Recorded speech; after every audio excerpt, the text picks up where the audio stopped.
जयराम जी, तस्वीरें सामने है हमारे संजौली का ये पूरा विवाद, और इस विवाद में अब जो तस्वीरें सामने आ रही है वो काफी परेशान करती है। इससे हिमाचल की जो शांति है वो भंग हो रही है। आप क्या कहेंगे इस पर?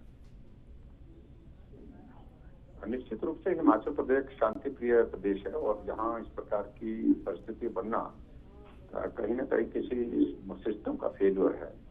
और इस सारे विषय की गंभीरता को सरकार को जिस तरह से लेना चाहिए था बहुत हल्के में लिया है। और जिस तरह से बयानबाजी, पहले मंत्री ने बहुत कुछ बोला विधानसभा के अंदर, गलत लोग, ये सारी चीजों को लेकर कार्रवाई होनी चाहिए और जो अवैध निर्माण हुआ उसको तोड़ना चाहिए, लेकिन कांग्रेस पार्टी के ऊपर से आदेश आया कि कोई इस प्रकार की बात मत करिए और मंत्री को मंत्रिमंडल से हटाने की धमकी दे दी कांग्रेस पार्टी के हाईकमान ने।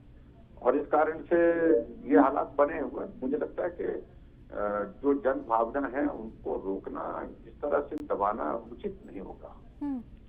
और जो भी ये मामला है उसमें उसका संज्ञान लेते उस पर कार्रवाई करनी चाहिए।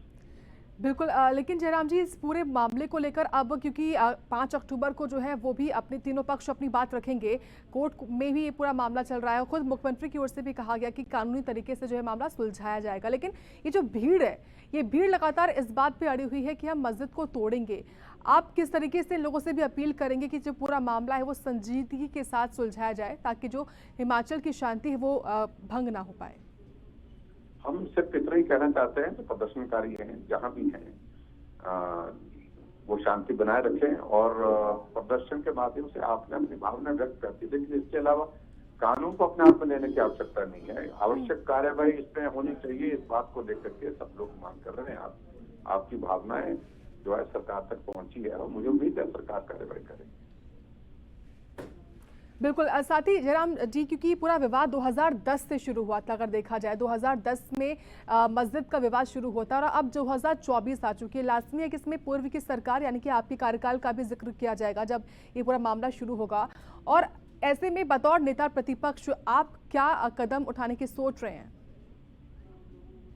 देखिए, एक बात बड़ी सीधी सी बात कह रहे हैं, थोड़ा इतिहास से इसका अच्छी तरह से जानना चाहिए। ये निर्माण कार्य बहुत पहले से हुआ था और जो मेरी जानकारी है 2017 तक 2016 तक लास्ट तक जो है ये निर्माण कार्य जो है स्ट्रक्चर जितना आज की तारीख में ये बन चुका हुआ था जी। और हमारी सरकार तो 2018 में आई है, तो लेकिन उससे पहले हो चुका था। और मेरा कहना है जब भी, अब विषय ये नहीं रह गया कि सरकार में हुआ, लेकिन जब हुआ तब हुआ। लेकिन अब इस पे ये कार्रवाई की जो बात आ रही है वो कार्रवाई कानून के मुताबिक होनी चाहिए।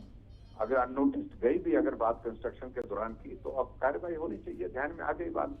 लेकिन जो कांग्रेस पार्टी बार बार इस बात के लिए कह रही है कि इस तरह के निर्माण हिमाचल प्रदेश में बहुत जगह है, तो बहुत जगह की बात नहीं करनी चाहिए। ये विषय बहुत अलग तरह, इसको अलग से हैंडल करना चाहिए, अलग से देखना चाहिए और इसमें कार्रवाई करनी चाहिए क्योंकि जन भावनाएं जुड़ी हुई है इसके साथ। निश्चित तौर पर। और खुद सांसद अनुराग ठाकुर की ओर से भी इस पूरे मामले को लेकर बयान सामने आता है कि ये जो पूरा मामला है वो काफ़ी संजीदगी से भरा हुआ है, इसमें जनता की भावना जुड़ी हुई है। ऐसे में आपसे मैं ये भी समझना चाहूँगी जयराम जी, जिस तरीके से अभी जो हालात बने हुए हैं ये ज़्यादा चिंताजनक है। हिमाचल के संजौली का ही मामला नहीं है ये, क्योंकि इससे पूरा जो हिमाचल का टूरिज्म है वो भी अफेक्ट होगा। नहीं, चलो, मुझे नहीं लगता कि इतनी ज्यादा दिक्कत आएगी अगर गवर्नमेंट गंभीरता से इसको लेगी, एक तरह से सारे विषय को हैंडल करेगी।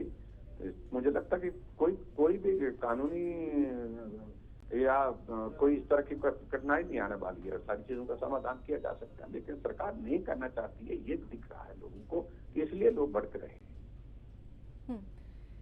ठीक है, शुक्रिया आपका जयराम जी वक्त निकालने के लिए और सूरज समाचार से खास बातचीत इस मुद्दे पर करने के लिए।